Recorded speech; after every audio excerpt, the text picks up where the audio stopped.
संध्या का हमेशा का रोना था अपनी सासू माँ को लेकर कि उन्होंने अपनी ज़िंदगी तो अपने हिसाब से जी ली, पर मेरी ज़िंदगी को भी अपने हिसाब से चलाने की कोशिश कर रही हैं।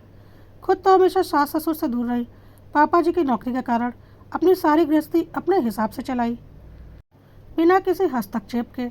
लेकिन मेरे साथ ऐसा नहीं है। मैं और मेरे पति सास ससुर के साथ ही रहते हैं। खैर, संध्या के ससुर जी तो अब थे नहीं, बस सासू माँ ही थी। इसलिए मम्मी जी का तो अच्छा है, अपनी गृहस्थी अपने हिसाब से चला ली, बिना किसी हस्तक्षेप के। और अब मेरा घर भी अपने हिसाब से चला रही है, अपने हस्तक्षेप से। आखिर मैं अपनी गृहस्थी कब चलाऊं अपने हिसाब से? यह वजह हमेशा कलह का कारण बनती थी। एक दिन संध्या की सासू माँ कामनी देवी ने सोच लिया कि अब संध्या जो चाहती है, जैसा चाहती है, वैसा ही होगा। मैं उसके किसी भी बात में कोई हस्तक्षेप नहीं करूंगी। और उन्होंने संध्या से ज़्यादा कुछ बोलना बंद कर दिया। संध्या सुबह से देख रही थी, वह अपने कमरे में चुपचाप बैठकर टीवी देख रही थी। ना वह बाहर आई, ना उन्होंने बच्चों को स्कूल के लिए तैयार करने की कोशिश की, ना वह सुबह की चाय बनाने के लिए रसोई में आई। संध्या चुपचाप अपने कामों में लगी हुई थी और सारा काम संध्या के अकेले के कंधों पर पड़ा हुआ था। कामनी देवी ने उसकी कोई भी मदद नहीं की। इस वजह से बच्चों का स्कूल भी लेट हो गया, क्योंकि बच्चों को स्कूल छोड़ना और लाना कामनी देवी ही किया करती थी। लेकिन कामनी देवी को कोई असर नहीं हुआ। किसी तरह से जल्दी जल्दी संध्या ने बच्चों को स्कूल और रवि को ऑफिस भेजा और बाकी घर के काम समेटने लगी। थोड़ी देर के बाद संध्या नहा धोकर चाय नाश्ता करने बैठी कि कामवाली आ गई, झाड़ू पोछा बर्तन करने के लिए। रोज तो कामवाली के साथ कामनी देवी लगकर काम करवा लेती थी, ताकि वह कोई हाथ की सफाई न कर ले। लेकिन आज कामनी देवी टीवी पर अपना पसंदीदा धारावाहिक देखने में व्यस्त थी और उन्होंने ध्यान नहीं दिया। संध्या नाश्ता भी नहीं कर पाई और कामवाली के साथ उसको लगना पड़ा।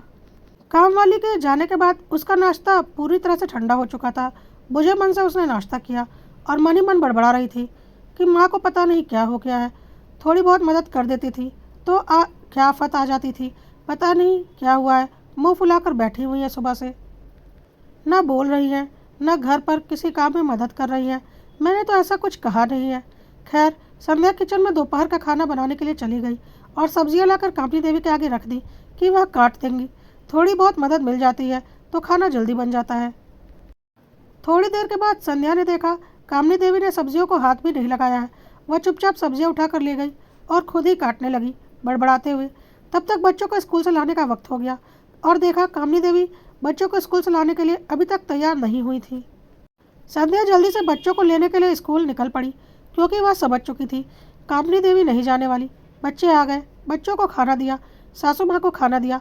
उन्होंने चुपचाप खाना खा लिया। संध्या खुद खाना खाने बैठी कि काम वाली दोबारा आ गई, दोपहर के बर्तन साफ करने के लिए। फिर वही हुआ, संध्या को खाना छोड़कर उसके साथ लगना पड़ा। और फिर उसके जाने के बाद संध्या अपना खाना खा पाई और खाना पूरी तरह से ठंडा हो चुका था। संध्या ने बड़बड़ाना चालू रखा। पता नहीं बिना बात के मुंह फुलाकर बैठी हुई है, लेकिन सासू माँ कुछ भी बोलने को तैयार नहीं थी और अपने में व्यस्त थी। शाम को बच्चों को ट्यूशन छोड़ने सासू माँ जाती थी और खुद पार्क में टहलती थी। ट्यूशन खत्म होने के बाद साग सब्जी दूध फल वगैरह लेकर बच्चों को लेते हुए घर आ जाती थी। लेकिन संध्या ने देखा सासू माँ बच्चों के ट्यूशन के समय से आधा घंटा पहले ही टहलने के लिए निकल गई। संध्या ने बोला कि थोड़ी देर के बाद निकलिए मम्मी, बच्चे भी साथ चले जाएंगे। लेकिन उन्होंने कोई जवाब नहीं दिया और चुपचाप चली गई। संध्या के ऊपर एक काम और बढ़ गया। अब वह बच्चों को लेकर ट्यूशन गई और घर आकर रात के खाने की तैयारी कर रही थी कि तभी बच्चों को ट्यूशन से लाने का वक्त हो गया, क्योंकि संध्या की सासू माँ ट्यूशन खत्म होने से पहले ही घर आ चुकी थी। संध्या ने बोला थोड़ी देर और पार्क में टहल लेती मम्मी, बच्चों को लेते हुए आ जाती। लेकिन कामनी देवी ने कोई जवाब नहीं दिया और अपने कमरे में चली गई। संध्या को समझ में नहीं आ रहा था कि कामनी देवी ऐसा क्यों कर रही हैं, लेकिन हाँ, इतना समझ में आ रहा था कि उनके ऐसा करने से संध्या के ऊपर काम का बोझ काफ़ी बढ़ गया है और वह उसे ठीक से संभाल भी नहीं पा रही है। भले ही घर के सारे काम संध्या करती थी, पर छोटे मोटे काम कामनी देवी कर दिया करती थी, जिससे संध्या को काफ़ी मदद मिल जाती थी।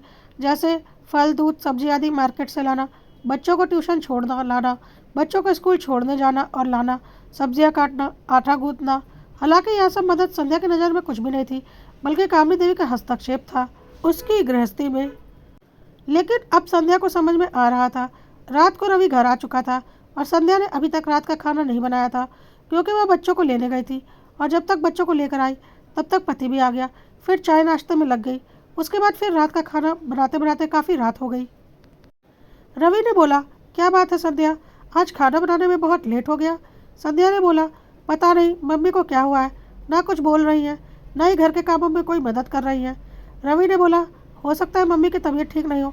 संध्या ने बोला, नहीं तबीयत तो ठीक है, बस सुबह से ही मुंह फूला हुआ है, पता नहीं किस बात से।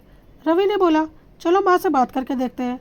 रवि और संध्या माँ के कमरे में पहुँचे और कामनी देवी से रवि ने पूछा, मम्मी क्या बात है, हमसे कोई गलती हो गई है क्या?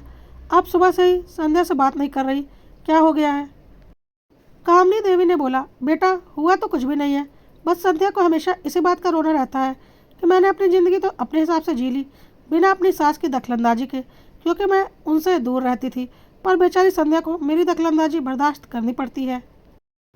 तो मैंने सोच लिया कि रोज़ रोज़ के कलह से अच्छा है कि मैं अपनी दखलंदाजी कम कर दूं और ऐसा माहौल बना दूं इस घर में कि मैं हूँ ही नहीं और संध्या अपनी गृहस्थी अपने हिसाब से चलाए, बिना मेरी किसी दखलंदाजी के। इसलिए मैंने सुबह से कुछ भी नहीं बोला और सारे काम वह खुद ही कर रही है अपने हिसाब से। संध्या ने बोला, मम्मी मेरा वह मतलब नहीं था, मैं तो बस ऐसे ही गुस्से में कभी कभी बोल देती हूँ।